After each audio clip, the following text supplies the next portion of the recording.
अगर आप एक बिजनेसमैन हैं, अगर आप एक डॉक्टर हैं, अगर आप एक चार्टर्ड अकाउंटेंट हैं, या आप किसी कंपनी में एम्प्लॉय हैं या किसी मैनेजरियल पोजीशंस पे हैं और आपके अंडर में एक टीम है, तो ये वीडियो आपके लिए है। दोस्तों, आज की दुनिया में मैं जिस टॉपिक पे बात करने जा रहा हूं आज, वो सिर्फ प्रोफेशनल लाइफ में जरूरी है ऐसा नहीं है, बल्कि हमें अपने सक्सेस को अचीव करने के लिए भी बहुत जरूरी है। जी हाँ, मैं बात कर रहा हूं टीम बिल्डिंग की। दोस्तों, टीम बिल्डिंग एक ऐसा इंपॉर्टेंट एस्पेक्ट है किसी भी बिजनेस का, जो ये डिसाइड करता है कि वो बिजनेस का डायरेक्शन किधर होगा, whether it will go in a positive direction और there will be a downfall. ये सब चीजों का निर्धारण टीम बिल्डिंग से होता है। तो दोस्तों नमस्कार, मेरा नाम विनोद कुमार चौबे है। मैं एक मोटिवेशनल स्पीकर हूं, NLP एक्सपर्ट हूं और बिजनेस कोच हूं। Welcome to my channel. दोस्तों, जैसे हम टीम बिल्डिंग की बात कर रहे हैं, आइए समझने की कोशिश करते हैं कि टीम कैसे बनानी चाहिए और टीम मेंबर्स कितने तरह के होते हैं। तो इसको हम समझेंगे कमिटमेंट ग्राफ से। तो देखिए, एक तरफ मैंने रखा है कॉम्पिटेंसी कि जो टीम मेंबर है, जो एम्प्लॉय है, उसकी क्या कॉम्पिटेंसी है, क्या उसकी एबिलिटी है, या कितना केपेबल है उस डिफाइंड जॉब को करने के लिए आपकी कंपनी या बिजनेस में। दूसरी तरफ मैंने रखा है कमिटमेंट कि उसके कमिटमेंट का लेवल क्या है, और इसको मैंने 4 क्वाड्रेंट्स में बांट दिया है। 4 क्वाड्रेंट्स में मैंने इसको बांट दिया है। अब ये जो है, ये क्या है? ये लो इन कॉम्पिटेंसी है एंड लो इन कमिटमेंट है। चलिए इसको सी रख लेते हैं, नाम है इसका सी। अभी जो सी कैटेगरी है, ये लो इन कॉम्पिटेंसी है एंड लो इन कमिटमेंट है। अब ये ऐसा एम्प्लॉय है जो आपके लिए किसी काम का नहीं है। इसको आप ट्रेन करो, मेंटरिंग करो, जितना आप इसके लिए ट्रेनिंग वगैरह प्रोवाइड करा सकते हो, लर्निंग प्रोवाइड कर सकते हो, करो। अगर कोई रेसिप्रोकेशन नहीं है, fire them. You know one thing, आप में से कुछ लोग इतने अच्छे हैं जिनको ये लगता है कि नहीं यार, अगर मैं इसको फायर कर दूंगा इस बेचारे का क्या होगा, बस आप बेचारे बन जाओगे, ये नहीं बनेगा। और एक्चुअली अगर देखें तो you are doing injustice by not firing them, because you are making them used to a free lunches in life, which is also not good. तो ये कौन सी कैटेगरी है? Low commitment and low competency. इसको हमने training दे दिया, सब कुछ कर दिया, आपने ट्राई कर लिया, नथिंग इज हैपनिंग। चलिए, ये हो गया सी। अब ये आते हैं यहां पे। अब ये क्या है? High in commitment. ये जो है, ये है high in commitment but low in competency. चलिए इसको डी बोलते हैं, डी है। अब ये क्या है? ये आपके साथ नॉर्मली जो होता है बिजनेस में, ये एम्प्लॉय बहुत टाइम से जुड़ा होता है कंपनी में, कमिटमेंट लेवल बहुत अच्छा है, अगर कुछ आप उसको बोलते हो कमिटमेंट वगैरह प्रॉपर, बट कॉम्पिटेंसी नहीं है, वर्क क्वालिटी नहीं है। जो भी वो काम करता है, जिस रोल में भी है, उसमें परफॉर्मेंस नहीं है, उसमें वो डिलीवर नहीं कर पा रहा है जो एक्सपेक्टेड आउट ऑफ हिम है, या जो हम एक्सपेक्ट कर रहे हैं कि इतना ये डिलीवर करेगा, परफॉर्म करेगा, वो ये नहीं कर रहा है। ठीक है, इसको रखते हैं डी कैटेगरी में, where there is a high commitment but low competency. ठीक है, अब आते हैं इसमें। अब यहां पे क्या है? हाई कॉम्पिटेंसी, जैसा कि आप देख सकते हैं, high competency but low commitment. चलिए अगर इसको ए लेते हैं तो अब ये क्या है? ये वो बंदा है जो टाइम पे आएगा नहीं, आपकी बात सुनेगा नहीं, जो कहोगे उसको उस तरीके से करेगा नहीं, लेकिन परफॉर्मेंस है इसकी। लेकिन क्या है? परफॉर्मर है, काम सब कुछ करेगा, परफॉर्म करेगा, नंबर्स इसके अच्छे हैं, बट रिपोर्टिंग टाइम पे नहीं है, एडमिन वर्क टाइम पे नहीं है। तो ये क्या है? ये वैसा बंदा है कि आप रोज सुबह उठते हो और सोचते हो आज ये क्या किया या आज ये क्या करेगा। ठीक है, और मैं बताऊं आपको, over 75% of your employ fall into these 2 categories. आप देख लेना, या तो ए कैटेगरी में है या डी कैटेगरी में। अब आपकी प्रॉब्लम क्या है कि ये आपकी मजबूरी है, ये जो है आपकी मजबूरी है और ये आपकी जरूरत है। जैसे अब ये आपकी नीड है क्योंकि परफॉर्मर है, परफॉर्म करके दे रहा है, नंबर्स इसके अच्छे हैं, बट ये आपका रोमांस है और आप इसमें फंसे हुए होते हो most of the time. Most of the businesses, most of the team are into this. ठीक है, अब आते हैं इस पे। अब इसका क्या है? ये है high in competency and high in commitment. चलिए लेट्स से इसको हम बी रखते हैं। High in competency and high in commitment, ये आपका सुपर हीरो है। ये क्या है? आपका सुपर हीरो है। इसको जितने एम्प्लॉय है ना, इसके चरण धोने चाहिए। ये आपके कमिटमेंट में भी है और ये कॉम्पिटेंसी में भी है।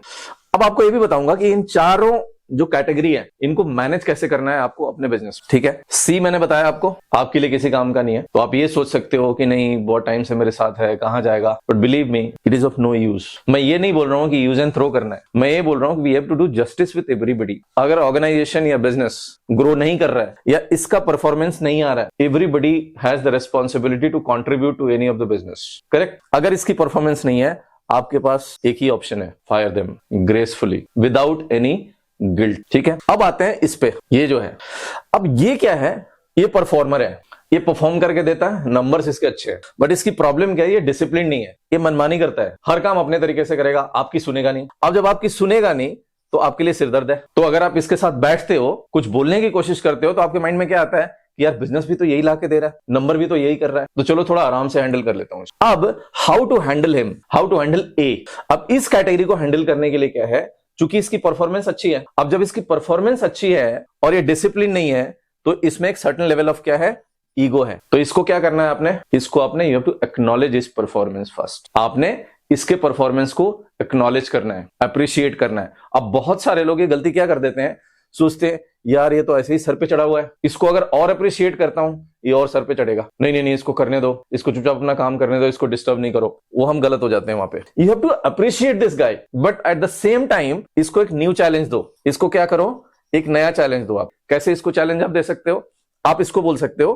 कि देखो your performance is good, your numbers are good, but तुम्हारी रिपोर्टिंग टाइम पे नहीं आती है, तुम्हारा एडमिन वर्क सही नहीं है। It is difficult for me to elevate you, मैं तुमको प्रमोट नहीं कर सकता या तुमको मैं रिकमेंड नहीं कर सकता। So for that what you have to do, you have to make your things in order. जितने भी एडमिन वर्क है, चाहे वो रिपोर्टिंग का हो, चाहे वो टाइम से शो अप करने का हो, चाहे वो बाकी कामों की डेडलाइन को मीट करना हो। So what happens when you give challenge to this guy, he is already a performer, और परफॉर्मर है और आप इसको चैलेंज देते हो, तो he takes this thing on his ego and try to complete those task also. But instead what most of the people do, they don't appreciate this guy and they don't give challenges also, जो कि problem हो जाती है।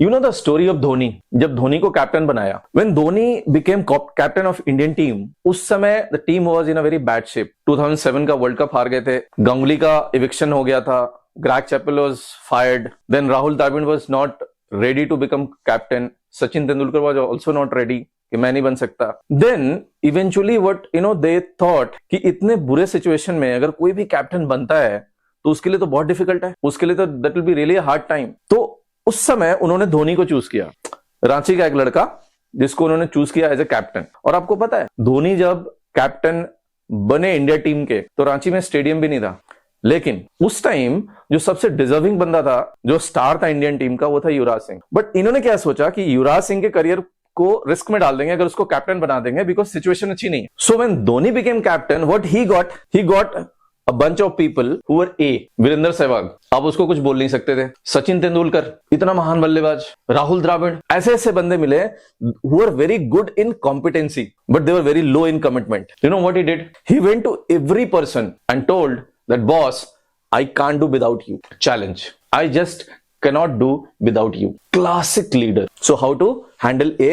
We have seen. Appreciate him, praise him, acknowledge him, at the same time give him some more challenges to achieve. He will perform. अब ए के बारे में एक और बता दूं, A is like a useless son in law. आपको हर चीज में मनमानी करनी पड़ती है, इससे कर दे प्लीज, जरूरी है, मुझे आगे भेजना है, मेरे को रिपोर्ट बनानी है। इतनी मनोबल करने के बाद, मान मनोबल करने के बाद वो भेजता है। तो क्या करना है, एक्नॉलेज करो, चैलेंज दो इसको मैनेज करने के लिए। नाउ कमिंग टू दिस, अब ये कौन है, ये है low in competency but high in commitment. Acknowledge him. किस लिए आपने इसको एक्नॉलेज करना है कि boss your commitment level is very good, we are happy, we appreciate that, but you have to contribute also. और आपको एक बताऊं ये कौन है, ये है कि अगर आपके घर पे कोई फंक्शन है ना, ये सबसे पहले फूल लेके, कैटरिंग वाले का सामान लेके, सारा अरेंजमेंट देखेगा, सब कुछ करेगा आपका, ये वो बंदा है। ये इससे बात करोगे तो कहेगा हाँ हम तो सर के साथ 10 साल से हैं, हम तो सर के साथ 15 साल के से हैं। और ये मैक्सिमम, ये जो डी वाले हैं वो मैक्सिमम उन ऑर्गेनाइजेशंस में होते हैं जो बिजनेस ऑलरेडी एस्टैब्लिश्ड है। Maximum most of the time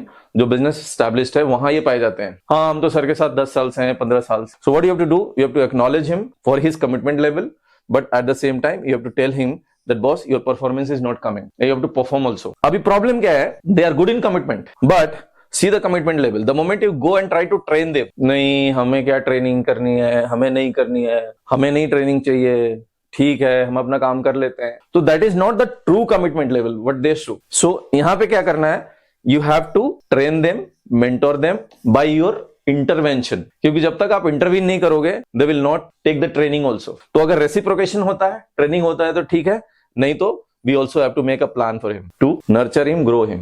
ठीक है, clear? Now the maximum businesses or some of the businesses I would say have the problem when they make this D a manager. अब problem क्या होती है, ये जब manager हो जाता है and they start hiring young people and most of the young people are A, और यहां पे क्या होता है, there is a conflict on team gets into storming stage, जो कि काउंटर प्रोडक्टिव होता है किसी भी कंपनी के या ऑर्गेनाइजेशन के परफॉर्मेंस के लिए। ठीक है, सो इसको क्या करना है, आपने ट्रेन करना है, मेंटरिंग करनी है अंडर योर सुपरविजन और intervention, so that they comply, अगर नहीं होते हैं देन सेम ट्रीटमेंट लाइक सी। आते हैं बी पे। अब बी के साथ क्या है, he is a super hero, तो आपने क्या करना है, you have to train him, mentor him, elevate them, make them leaders. But इनके साथ एक प्रॉब्लम है, when you make them leaders, when they become managers or leaders, इनके साथ प्रॉब्लम क्या है, they try to do the job of the team members also. और अगर आप उनसे पूछते हो कि क्यों नहीं हुआ, सर मैं कर दूंगा, सर कोई टेंशन नहीं है, मैं हूं, कर लूंगा manage. Eight the same time when you have to make them managers, you have to train them how to manage a team, how to manage a team। ठीक है, तो 4 हमने कैटेगरी देखी। सी, यूजलेस फेलो, किसी काम का नहीं है, you have to ultimately fire him. A क्या है, यूजलेस सन इन लॉ, मनमानी करता है, कुछ नहीं सुनता है आपकी, इसको क्या करना है, acknowledge him, appreciate him, give him some more challenges. D ऐसे हैं, कमिटमेंट लेवल अच्छा है बट कॉम्पिटेंसी बहुत लो है, arrange training, do the mentoring, try that they perform. B का क्या है, elevate them, make them leaders. So दोस्तों, आज की वीडियो में हमने ये समझा कि बिजनेस को कैसे मैनेज करना है टीम के थ्रू, क्योंकि जब तक आपकी टीम अच्छी नहीं होगी, जब तक आपकी टीम एफिशिएंट नहीं होगी, वो टीम परफॉर्म नहीं कर पाएगी, और अगर टीम नहीं परफॉर्म करती है तो उसका इंपैक्ट पूरे बिजनेस के ऊपर आता है। सो मेरे साथ इस वीडियो में बने रहने के लिए बहुत बहुत थैंक यू। आगे और मैं इंटरेस्टिंग वीडियो बिजनेसेस पे बनाऊंगा और आपके साथ शेयर करूंगा। नमस्कार।